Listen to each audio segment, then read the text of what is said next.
सत्य कथा, पुरुषार्थ कथा, सुनो सुनो सिद्धार्थ कथा। सत्य कथा, पुरुषार्थ कथा, सुनो सुनो सिद्धार्थ कथा। चढ़ते सूरज सा तेजवान वो कीर्तिमान, हुंकार भरे जब कूच करे, थर थर कांपे आसमान। वो राजपुत्र वो शूरवीर, पर्वत को भेद दे उसके तीर, शांति का स्रोत करुणा की धार, निर्झर झरे मन से अपार। वो राजपुत्र वो शूरवीर, पर्वत को भेद दे उसके तीर, है शाक्य वंश का वो तारा, जगमग है जिससे जग सारा। सत्य कथा, पुरुषार्थ कथा, सुनो सुनो सिद्धार्थ कथा।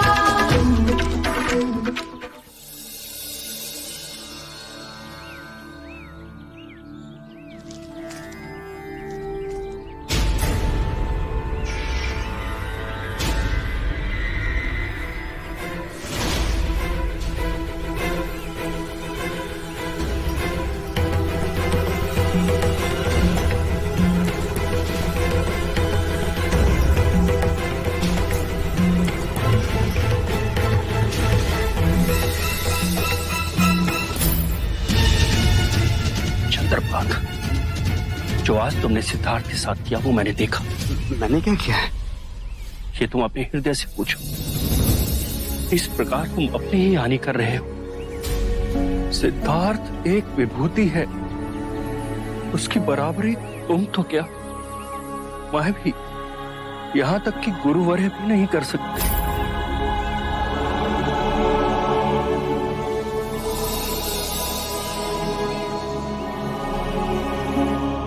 क्षमा करें मुझे, मैं अब कभी सिद्धार्थ की साधना में बाधक नहीं बनूंगा।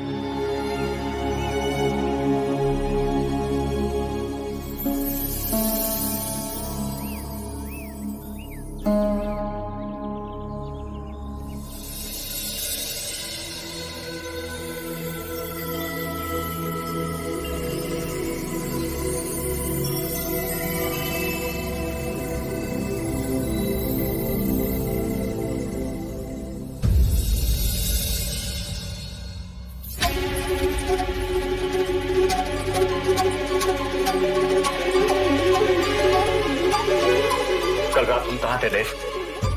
आधी रात को लौटे। रंग भवन में था और आप दोनों एक साथ उपस्थित।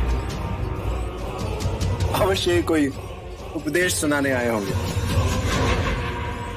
धन्य हो तुम देव। क्या मैं जान सकती हूँ कि महाराज के सामने इतनी उत्सुकता से सिद्धार्थ को लाने की बात करने का अर्थ क्या है? और वो भी अब, जब रास्ते का कांटा स्वयं दूर हो गया। हाँ, वो एक चाल है। महाराज के साथ साथ आपको भी विश्वास हो गया ना? बना बनाया खेल बिगाड़ रहे हो देवदत्त। पिताजी, सबके समक्ष अपनी उपस्थिति अर्जित करनी थी बस। तो क्या तुम सिद्धार्थ को नहीं ढूंढोगे? मूर्ख हूं मैं, मूर्ख हूं मैं। यदि समक्ष भी आ जाए ना तो भी अनदेखा कर दूंगा उसे। सच, महाराज को प्रसन्न करने के लिए स्वांग तो करना ही था।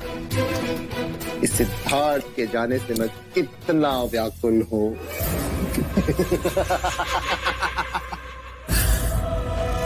मैं इतना मूर्ख नहीं हूं कि ये भी न समझ सकूं कि भाग्य ने मुझे दूसरा अवसर दिया है।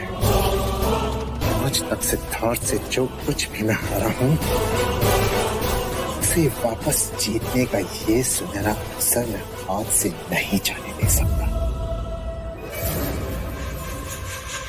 कभी नहीं।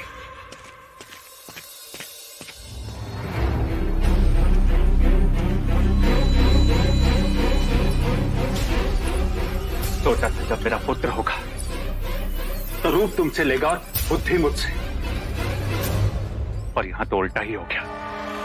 कहना क्या चाहते हो तुम? संकट की घंटियां बज रही रानी मंगला।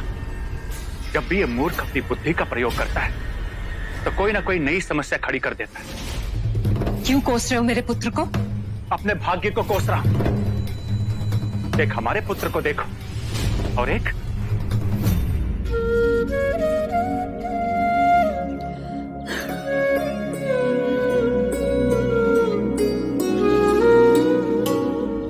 तुम्हारे पिता आज तुम्हें घुटनों के बल चलता देखते तो कितनी प्रसन्न होते।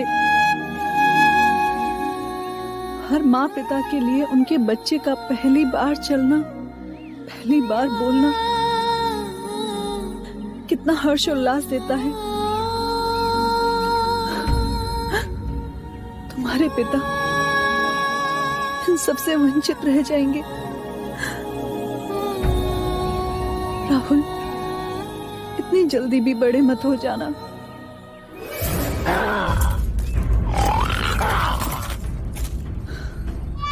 अरे अरे अरे अरे अरे अरे, हाँ, डर कैसे गया? कैसे डर गया? क्षत्रिय पुत्र हो तुम, तुम्हें तो मैं अपनी तरह बनाऊंगा।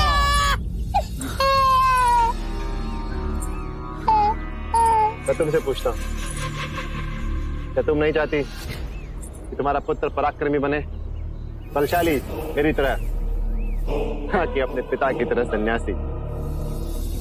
सन्यासी बनने के लिए बहुत बल चाहिए। अच्छा, हाँ, ताल तो एक ही होता है। जहाँ बिना प्रज्ञा की भैंस आती है और अपने खुरों से पानी को मटमैला कर देती है, और उसी कीचड़ भरे ताल में एक कमल का फूल भी खिलता है जो ऊपर उठकर इस विश्व में प्रज्ञा और सौंदर्य का प्रतीक बनता है।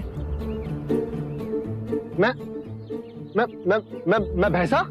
नहीं, अहंकारी। जो बात आपको समझ ना आए उसे करने से क्या लाभ? तो वो बात सुनती जाओ कि तुम समझ सकती, और समझना क्या, तुम्हारे घावों को थोड़ी ठंडक मिलेगी। मेरे घावों को आप ठंडक पहुंचाएंगे?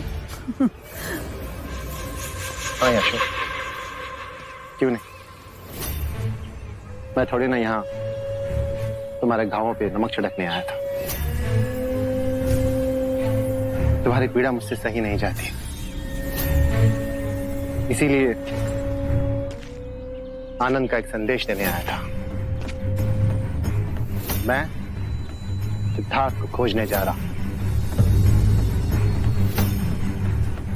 वो नहीं आएंगे। नहीं आएंगे? अरे नहीं आएंगे तो अपनी बलशाली भुजा में उसे उठा के ले आऊंगा। सुन लिया? तुम्हारे काका क्या कह रहे हैं? वो तुम्हारे पिताजी को अपनी भुजाओं में। लगता है उल्लास के मारे तुम्हें कोई दौरा पड़ गया है। दौरा तो आपको पड़ गया है ज्येष्ठ। आप उनको अपनी भुजाओं में उठाकर ला सके, इतना ना तो आपके अंदर पुरुषार्थ है ना बल।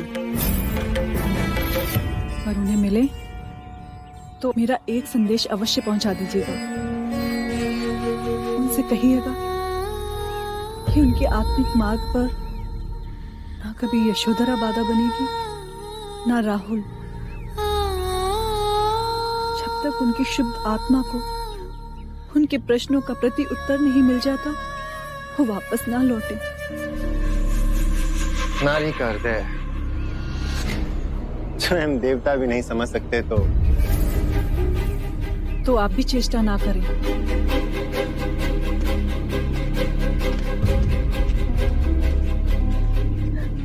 हे मेरे देव, मेरे स्वामी,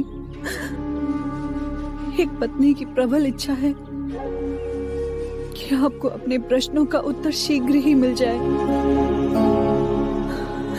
और आपको किसी भी विवशता के कारण अपने कठिन मार्ग को छोड़कर लौटना ना पड़े।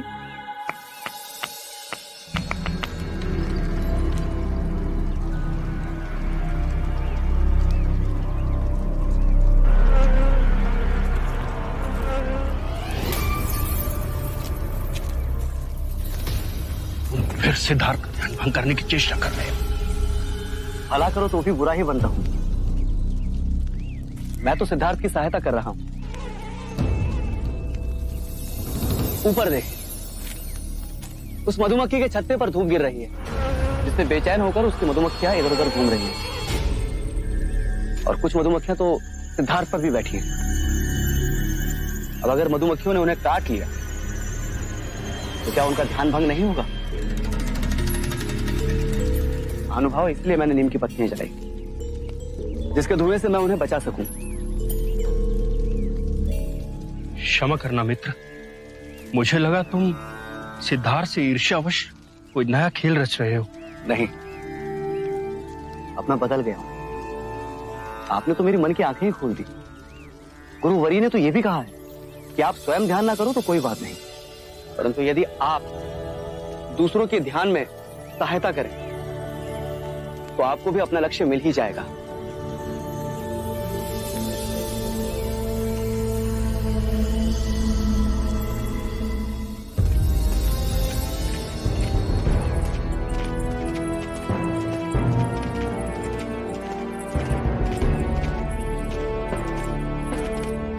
अमात्य, युवराज सिद्धार्थ को खोजने के क्या प्रबंध किए?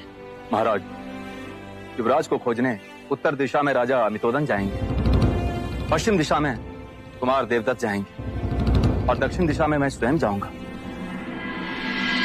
भाई महाराज, प्रस्थान की अनुमति दीजिए। छोटे काका,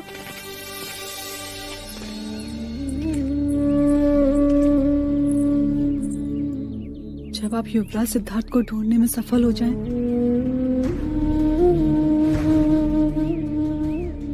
तो स्मृति के स्वरूप उन्हें ये कमल का फूल दीजिएगा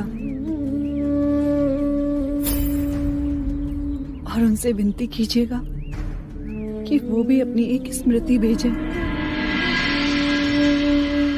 उनसे ये अवश्य कहिएगा कि यशोधरा हर क्षण उनकी प्रतीक्षा में आंखें बिछाए बैठी है। अनुज, एक बात का ध्यान रहे, उसे हमारे दुखों का विख्यान मत कर। और हाँ, उसे कंधक की मृत्यु का समाचार मत देना। उसके कोमल हृदय को आघात लगे।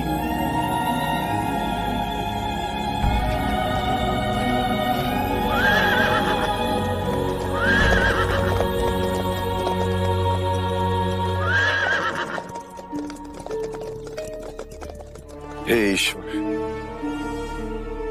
सिद्धार्थ को ढूंढने में और उसे वापस लाने में इनके रास्ते की सारी बाधाएं दूर कर दो।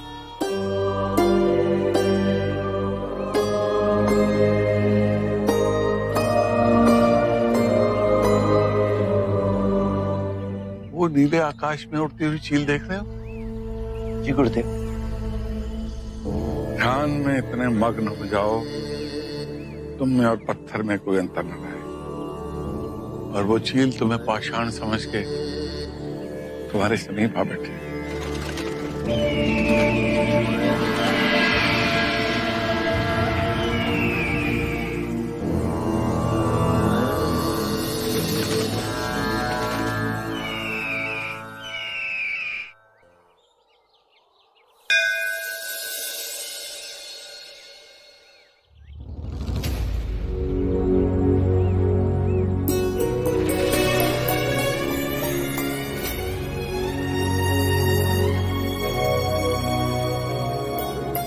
मेरे सिद्धार्थ की रक्षा करना।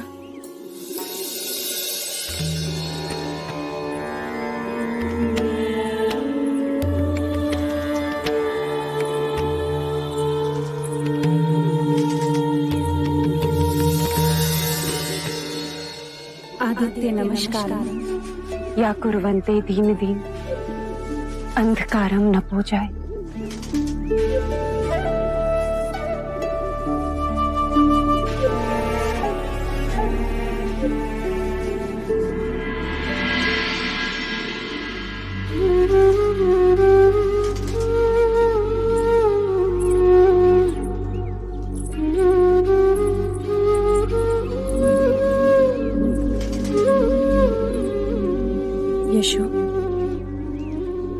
एकांत में बैठे क्या सोच रही हो?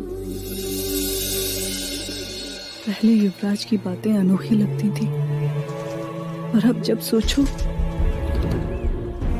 तो बातें बहुत सत्य लगती हैं। वो कहते थे या तो ईश्वर कहीं नहीं है, या कण कण में ईश्वर है। तो सोचा, यदि कण कण में ईश्वर है तो मैं यहाँ बैठूं या मूर्ति के सामने बैठकर प्रार्थना करूं? बात तो एक ही है। पर भगवान के सामने प्रार्थना करके मैं मांगू भी तो क्या?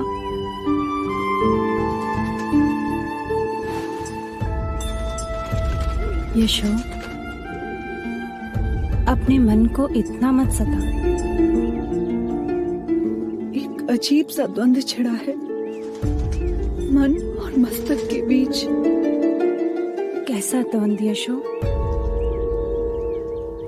मस्तक कहता है कि ईश्वर से प्रार्थना कर कि उनको उनके प्रश्नों के उत्तर मिल जाएं, वो अपनी साधना में सफल हो जाएं। भले इस मार्ग पर चलते चलते वो तुझसे दूर क्यों ना निकल जाए। और इस बावरे मन को कौन समझाए माँ?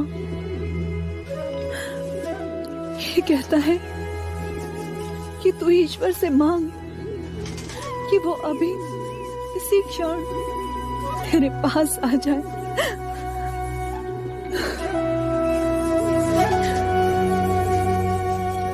एक और भय प्रतिदिन मेरे मन में प्रबल होता जा रहा है माँ, जैसे उनका लौटना असंभव लग रहा है। यशो,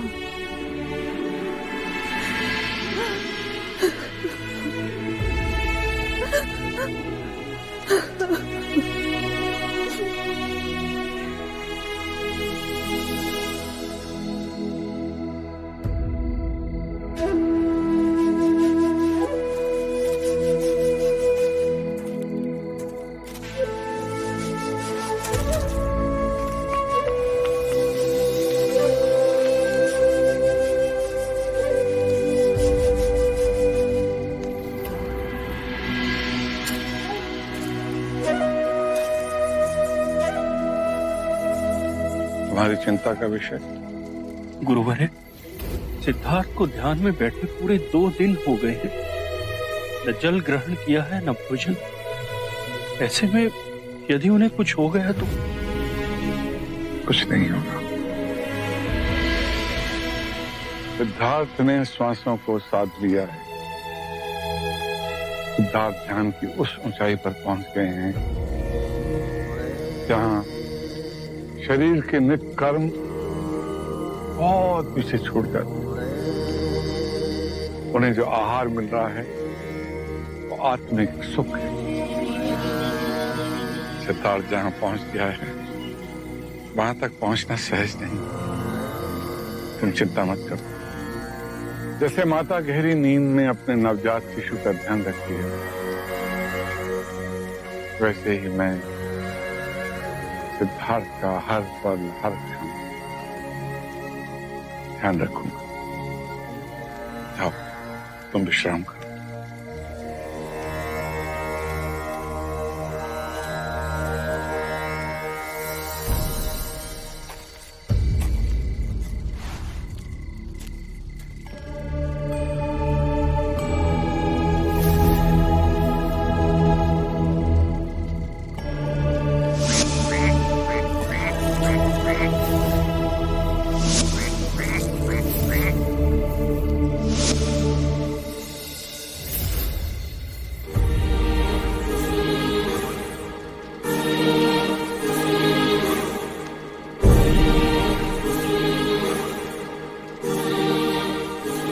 तुम्हारा ध्यान 2 दिन बाद टूटा है। मुझे समय का ज्ञान ही नहीं रहा उत्सुक। इस बार मुझे ऐसी अनुभूति हुई जैसे मैं एक पंख की तरह हल्का हो गया। कहीं दूर नीले गगन में उड़ान भर रहा हूं, पहले पक्षियों की तरह, फिर बादलों की तरह और ऊंचा उठा, और फिर धीरे धीरे शरीर का आभास जाता गया। ऐसा लगा जैसे मैं एक वृक्ष की तरह पृथ्वी से जुड़ा, पर दूर अनंत तक मेरी बाहें फैलती जा रही हैं। फिर चारों ओर अनंत शून्य की अनुभूति हुई। एक इतनी सघन शांति उजागर हुई, जैसे एक झरना हो शांति का, जिसमें स्नान कर मेरा रोम रोम आनंदित हो। मुझे इसकी अनुभूति हुई। अब तुम में और मुझ में कोई अंतर नहीं रह गया सिद्धार्थ। नहीं गुरुदेव। इस ध्यान को साधने में मुझे 70 वर्ष लग गए, तुमने वही 2 माह में कर लिया। मैं धन्य हो गया। नहीं गुरुवर, आपकी और मेरी बराबरी असंभव। जब तक मैं ध्यान में था, मेरा मन शांत था। जैसे ही मेरा ध्यान भंग हुआ, वही पीड़ा और व्याकुलता ने मुझे आ गया। इसी सारस की चित्तार मेरे सामने वो सारे दुख, पीड़ाएं, व्याकुलता सब सामने ला खड़े कर दी। गुरुदेव, मुझे इस पीड़ा और व्याकुलता से मुक्ति का मार्ग समझाइए।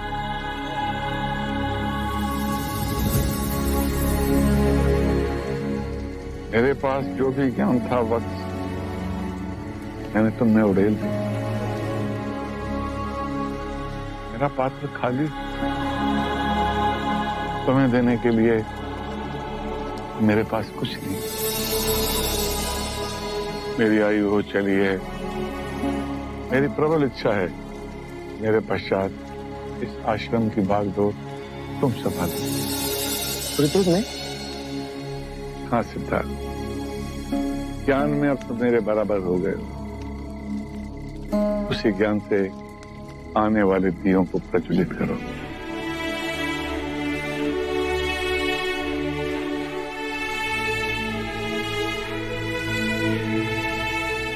गुरुदेव, आपने मुझे इस योग्य समझा,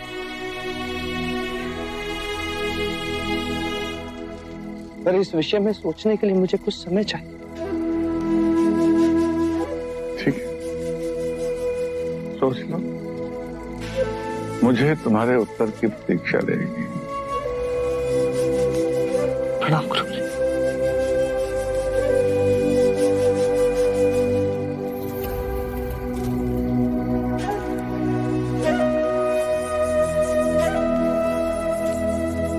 अग्नि का स्वभाव कितना मधुर है। ठंड में ठिठुरते लोगों को ताप देती, भूखों को भोजन बनाने की ऊर्जा। परंतु ये अग्नि एक ही घर की सीमा में बन जाएगी। एक परिवार को सुख देने के लिए अग्नि अनगिनत मानवों को अंधकार और यातना में तो नहीं छोड़ सकती। गुरु की आज्ञा के आगे मैं नतमस्तक हूं, पर मैं यहाँ ठहर नहीं सकता। साधना के मार्ग में मैं जहां तक पहुंचा हूं, उसके आगे बहुत बड़ी अनंत की यात्रा तय करनी है। मुझे जीवन और मरण के चक्र से मुक्ति का मार्ग खोजना है।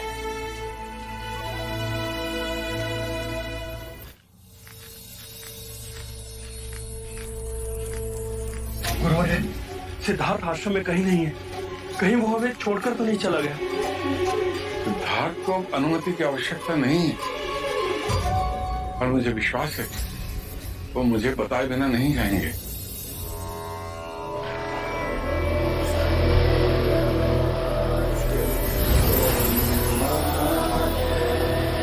कहीं नहीं गया सिद्धार्थ। वो देखती पानी में श्वास रोकने का ध्यान करके आ रही है।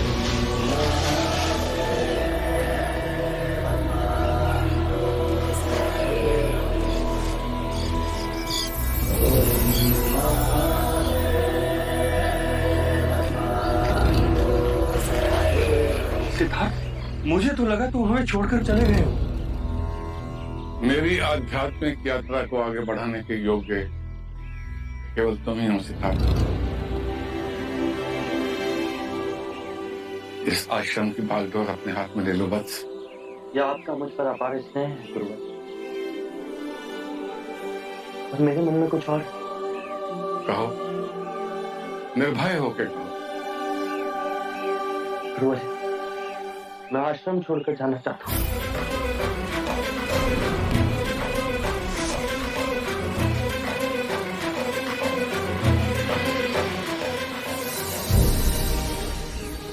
आप जैसा गुरु पाकर मैं धन्य हूं। आपने एक बार भी नहीं पूछा कि मैं ऐसा क्यों कह रहा हूं। ध्यान के साथ सोपान की विद्या और उसका अनुभव मुझे था, तो मैंने तुम्हें सौंप दिया। तुम्हारे जैसी उज्जवल आत्मा को और आगे जाना है। ध्यान समाधि के 8वें सोपान तक तुम्हें पहुंचना है, संभवतः उससे भी कहीं आगे। गुरुवर्य, अब आप ही मेरी दिशा निर्देश कीजिए कि ध्यान समाधि के 8वें सोपान का ज्ञान मुझे कौन दे सकता है। उसके लिए तुम्हें मगध जाना होगा। वहां आदरणीय मुनि उदाका रामापुत्ता तुम्हारे आगे के आध्यात्मिक मार्ग में सहायक बने। गुरुवर, यदि मैं अपना मार्ग खोजने में सफल रहा तो आपको आकर अवश्य बताऊंगा। मुझे इसकी प्रतीक्षा रहेगी। यदि इस वृद्धावस्था ने अवसर दिया तो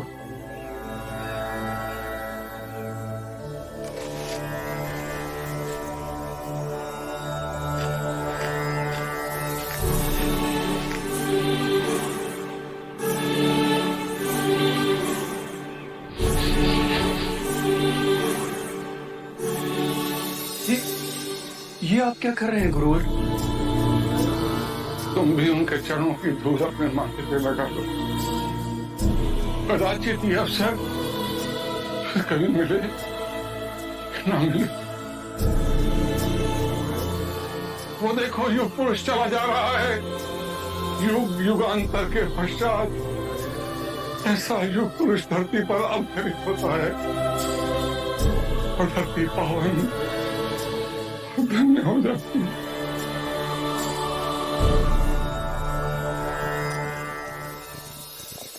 ठहरो,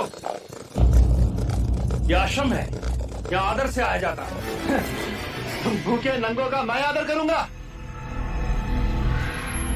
हमारे गुरु कहाँ हैं? अलार कलाम वहां हैं। उनसे मिलना हो तो विनय से उनके पास जाइए। हाँ।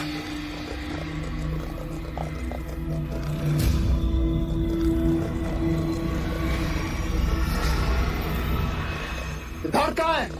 सिद्धार्थ यहाँ आए थे, 2 माह रह के चले कहाँ चले गए? आपका परिचय? हम उसके भाई हैं। अंतिम बार हमने सिद्धार्थ को निकलते हुए देखा है। वो कहाँ गए हैं मालूम? पवन किस दिशा में बहती है क्या तुम जानते हो?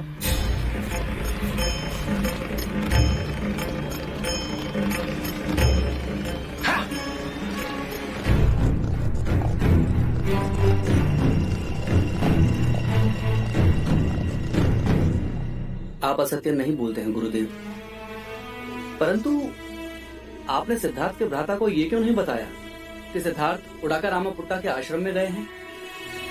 क्योंकि मुझे आभास हो गया था कि सिद्धार्थ का भ्राता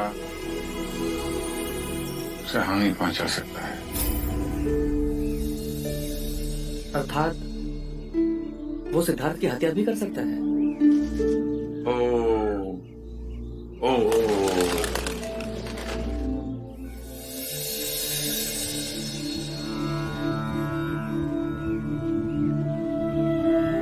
सुनिए भाई, ये मुनि उदाका रामापुत्ता के आश्रम का मार्ग कौन सा? मुनि उदाका रामापुत्ता जी, उनका आश्रम राजगृह से पूरब की ओर है। आप इसी राह से आगे बढ़िए। धन्यवाद। ये सैनिक पशुओं को कहाँ ले जा रहे हैं? राजगृह ले जा रहे हैं। क्यों? वहां इनकी बलि देंगे। बलियों?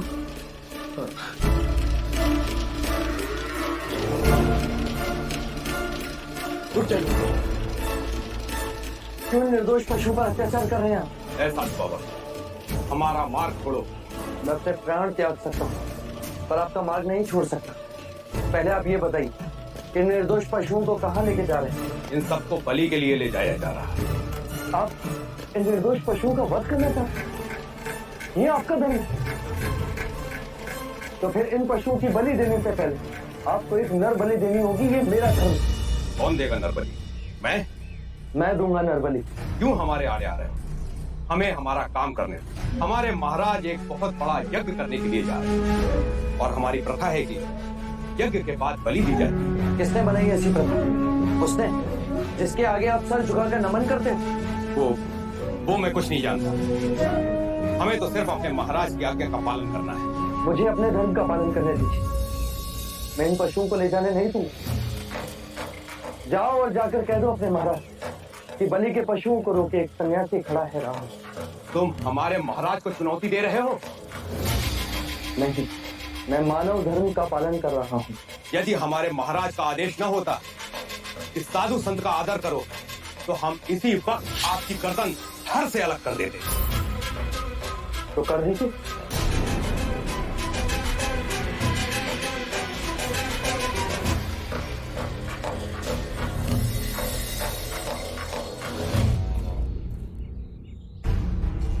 महाराज, 101 पशुओं की बलि यहाँ चढ़ाई जाएगी। उत्तर में मंडप सजाया जाएगा और 1001 विधियां उधर होंगी।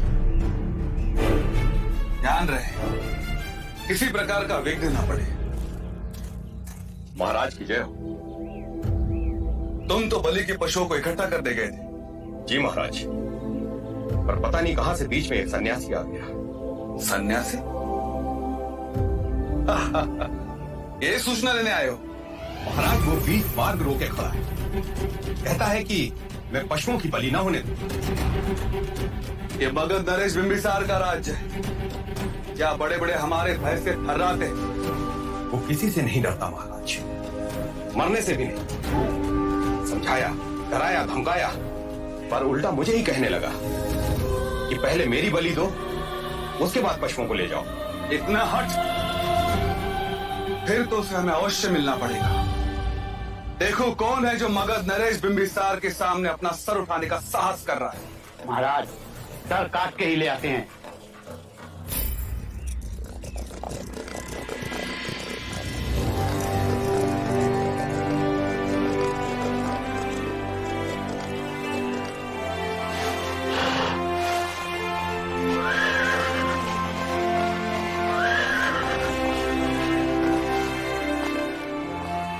ये मेरा राज्य है, यहाँ केवल मेरा आदेश चलेगा। असंख्य राज्य बने, असंख्य राज्य बिगड़े, अंत ही जीवन का परम सत्य है। अब धर्म की शिक्षा तुम मुझे दोगे? धर्म के नाम पर यदि अधर्म होगा तो मैं उसका विरोध करूंगा। यदि सन्यासी नहीं होते तो अभी तुम्हारी बलि चढ़ा देता मैं। सन्यासी की हत्या के पाप से आज मैं तुम्हें मुक्त करता हूं।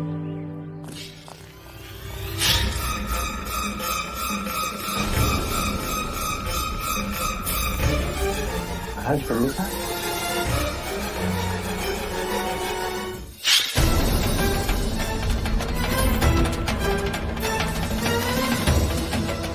आज पंडिता,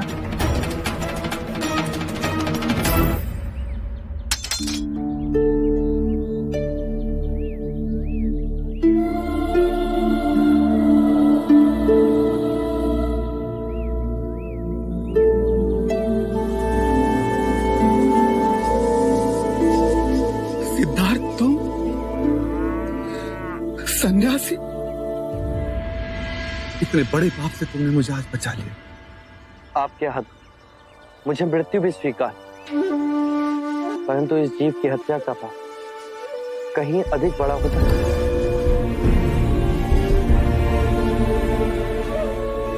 प्रश्न ये नहीं मित्र कि मैं जीऊं या मरूं। प्रश्न ये, जीवन और मरण के इस चक्र से मुक्ति का कोई तो मार्ग है। यदि है तो उसे खोजना मेरा लक्ष्य है। नहीं तो इन मूक पशुओं की तरह अकारण ही जीऊंगा और अकारण ही मर जाऊंगा। क्या दोष है इन निर्दोष पशुओं का जो महाराज बिंबिसार आपको इनकी बलि देनी होगी? इनमें भी हमारी तरह जीवन की ऊर्जा है। ये कौन सा धर्म जो कहता है कि एक निर्बल को मारने से अशुभ समय टल जाता है? यदि इन मूक पशुओं के मुंह में जीवा होती तो ये भी पूछते कि पाप करे कोई और भरे कोई। यदि ये धर्म है तो आज एक निर्बल सन्यासी आपसे कहता है कि ये अधर्म है। आज मेरे मित्र ने मुझे अधर्म से बचा लिया। आज से मगध में कोई बलि नहीं दी जाएगी।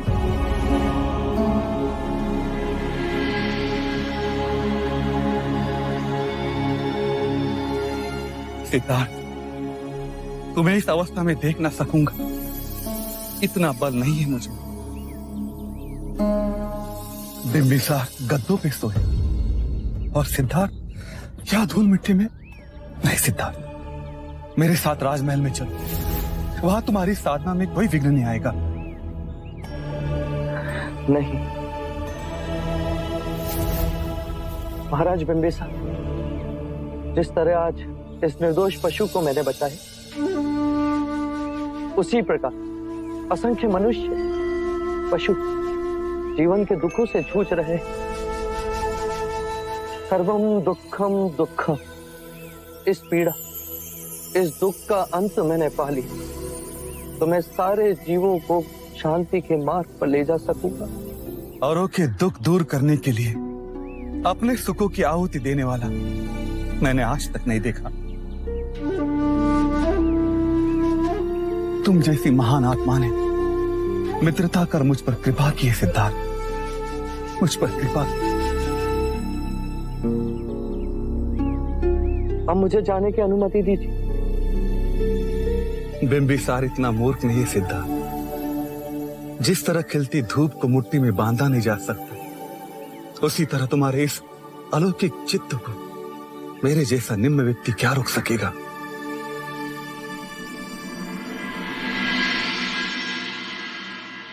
सिद्धार्थ, मित्र को एक वचन दोगे? जब भी तुम्हें मुक्ति का मार्ग मिल जाए तब उसका ज्ञान देने के लिए इस बिंबिसार के पास आओगे। वचन दिए।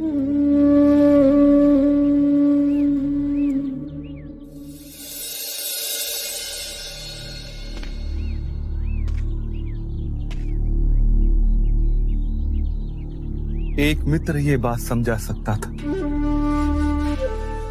जिसने सब खो दिया उसी ने सब पा लिया, और जिसे ऐसा लगता है कि उसने सब पा लिया, उससे बड़ा निर्धन कोई नहीं।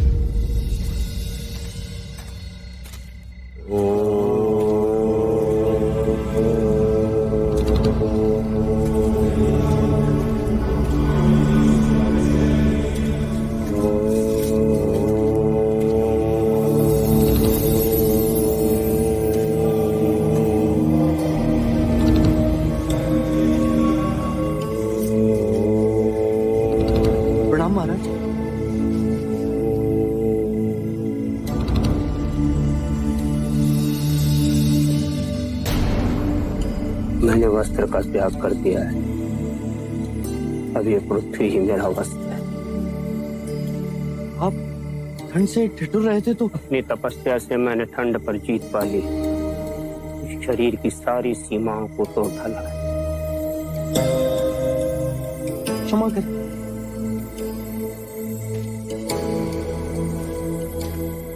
महाराज, अब इसे ग्रहण करें। मैंने अन्न और जल का त्याग कर दिया।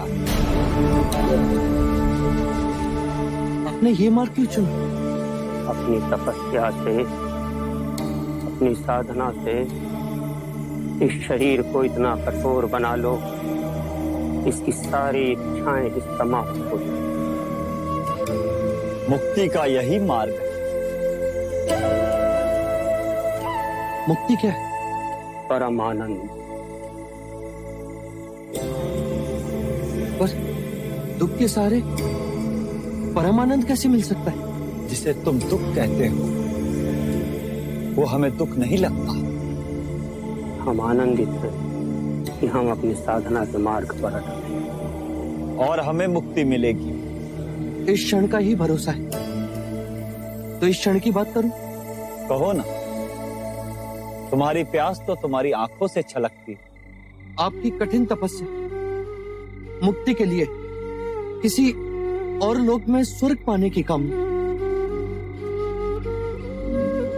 मेरी इच्छा है दुख के इस विशाल महासागर में जहां हर जीव भूला और भटका हुआ, उसका अंत कैसे किया जाए। स्वर्ग मिले तो केवल मुझे ही क्यों, समग्र संसार को क्यों नहीं? हमारे विचार महान है। तुम दिशावान बनोगे, असंख्य आत्माओं को आनंद का मार्ग दिखाओ। तथास्तु। सत्य कथा, पुरुषार्थ कथा, सुनो सुनो सिद्धार्थ कथा।